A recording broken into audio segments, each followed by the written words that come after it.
Friday's first video for you is first news story is about Ethiopian Islamic Affairs Supreme Council, the organization which represents Muslims in Ethiopia. Serious splits are emerging and two factions have now emerged. One is led by Mufti Haji Umar Idris, and yesterday another faction held a meeting at a hotel in Addis Ababa. Second news story is from Gojjam, viewers, where we know that a military campaign against Fano has been underway for more than a week now. What we have learned is that youth of Gojjam is trying to organize to start armed resistance against government, regional and federal government, an alarming development. Third news story is about Jawar Mohammed, viewers. He appeared in two interviews a few hours ago. Did a video on that. He was interviewed by Ubuntu, then he was interviewed by OMN. How is his interview being received in Tigray, Amhara, Oromia? Surprisingly, we are seeing criticism against Jawar in Oromia, not in Amhara or Tigray after this interview. And lastly, viewers, Ethiopian state media has shared some pictures and videos, and the state media says that TDF channels, TPLF top officials, they own luxury houses and shopping malls. They have looted public money. Allegations from state media. While the people in Tigray are dying, we'll have a look at these state media's claims. And while state media is showing pictures, videos of houses, shopping plazas of TDF channels, what about ENDF channels? Has state media shown anything? Any properties of Birhanu Jula, Webotadase and others. Firstly, viewers, first news story is about a Muslim organization. Its name is Ethiopian Islamic Affairs Supreme Council. It was being led by Mufti Haji Umar Idris. Yesterday, at Sheraton Hotel of Addis Ababa, General Assembly of this organization was held. Mufti Haji Umar Idris was not part of the General Assembly. New president and vice president were chosen. Sheikh Haji Ibrahim Tofa was made interim president, and Sheikh Abdul Karim Badreddin was made vice chairman of the party, and 15-member executive council was announced. Mufti Haji Umar Idris was removed from his position,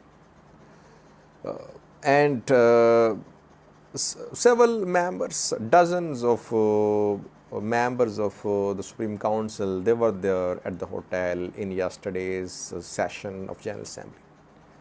Then Mufti Haji Umar Idris spoke just 2 hours ago. He rejected the decision taken by General Assembly yesterday in Sheraton. He says that he is the head of this organization. And Salafi Wahhabis are trying to take over the organization. In Islam, there are different sects: Salafi, Wahhabis, Sufis, Brelvis, Deobandis, different religious sects in Islam. So Mufti Haji Idris claims that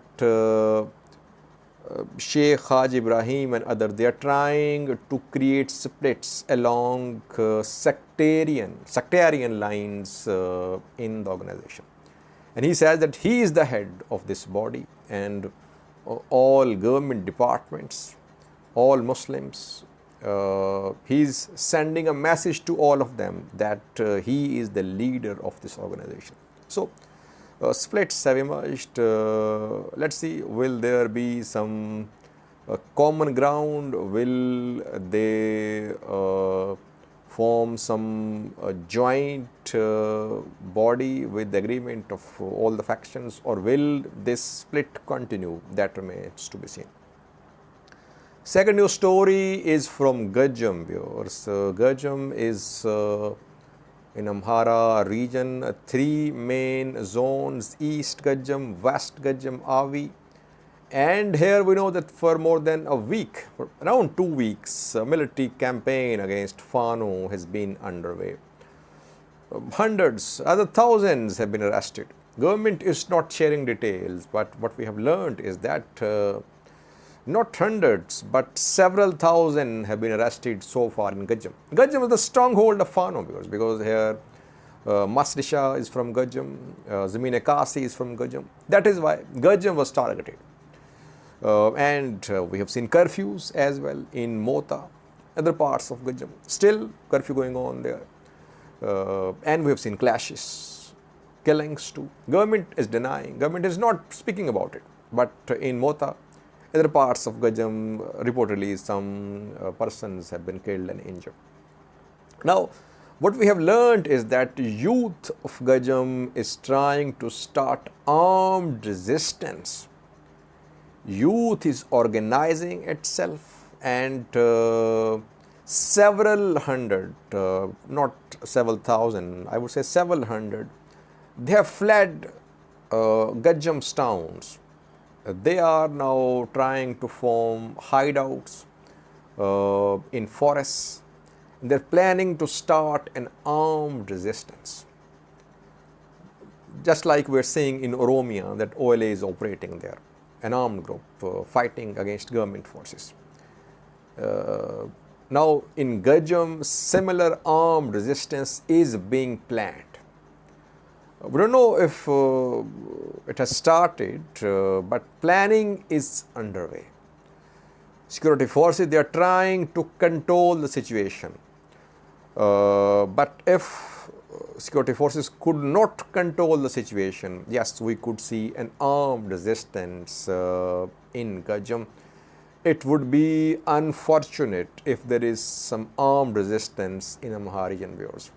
There are already so many conflicts in Ethiopia that there shouldn't be some new armed group fighting government forces. So government should try to resolve this issue with the participation of Amhara politicians, Amhara leaders, Fano commanders as well. Just use of force could be counterproductive. A third news story is about Jawar. Jawar was seen last night. He was interviewed by Jubanto. Then he appeared on Oromia Media Network. A video about his interview on Jubanto. Now, how is his interview being received in Oromia, Amhara, Tigray, other parts of Ethiopia? Surprisingly, I have talked to some persons from Oromia. Some activists have openly shared their views. They are criticizing Jawar after these interviews. They say that he is not a distinctly Oromo politician now. He is behaving like Abiy Ahmed by trying to be a national leader. He is losing his Oromo support. On the other hand, we saw that in Amhara region, news sources, different news sources, they commended Jawar for his views. Jawar had said that operation against Fano would be counterproductive. there should be engagement, and he talked about militarization, weaponization in Amharian. It should be tackled through engagement. He talked about Tigray as well. He urged the government to make TPLF, OLA, other groups part of national dialogue. So, we have seen very positive comments from Tigray as well, unofficially, but Tigray activists, government-backed activists, they have shared positive views about Jawar's interview. Same is the case in Amhara, but in Oromia, several activists are speaking against Jawar. I think Jawar will face this sort of reaction. It isn't extraordinary. It was expected. Any leader in Ethiopia, when he or she tries to be a national leader, his ethnic base is disturbed. Ethnic group members of the group to which he belongs, they turn against him. Not all of them, some of them. It happens. So, any leader who will try to be a national leader will face this risk. But Ethiopia needs national leaders. My understanding is that Ethiopia does not need ethnic leaders working for their ethnic groups. It needs leaders who can work beyond ethnic boundaries, who can reach out to connect with other ethnic groups, other politicians. Jawar will have to ensure that he is not seen as pro-PM Abiy, that he does not become a supporter of PM Abiy. If it happens, he will lose tremendous support that he has in Oromia. Yes, if he develops his distinct political career as a national politician, he'll be well received, not only in Oromia but in neighboring regions as well, other regions of Ethiopia too. Lastly, viewers, Ethiopian state media has shared pictures, videos. It says that TDF channels, TPLF top officials, they own luxury shopping plazas, villas, and their people are dying. These channels were involved in looting of public money. I have some clips for you shared by government-backed news sources. The state media has shown pictures and videos of General Migbe Hele's villa. Berhane Christos, another TPLF official working mostly in the US, his buildings, his properties have also been shown, and of some other TDF and TPLF officials. Now, government media is building this narrative that TDF channels, TPLF officials, they are corrupt, that when they were in power, they looted money. Why is that government media is not showing any properties of ENDF channels? What about Birhanu Jula, Ababata Dase, Yilma Mirdasa, and others? I think if you want to hold TDF channels accountable, you should hold all channels accountable. You should make it mandatory for all channels, all bureaucrats to show their assets. What do they own? Government can pass just one order. Just pass this order that all channels, all judges, all government officials, they make their assets public. So things will be there for everyone to see, transparent.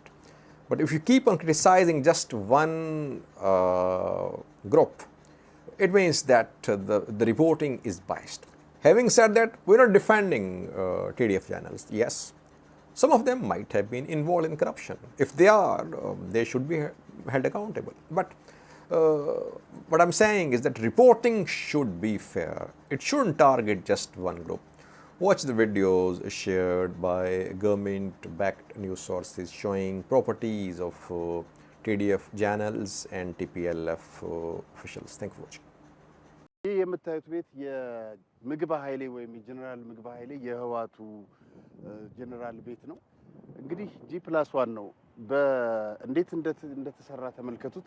ከኢትዮጵያ ህዝብና መንግስት ከኢትዮጵያ ህዝብ ንብረት በተዘረፈ ገንዘብ ነው ህንጻ የተሰራው ወይም የተጻ ይባላል። የመኮንን ገብረ ማርያም ወይም ወድ ኮቦል የሚባለው የሱ ህንጻ ነው።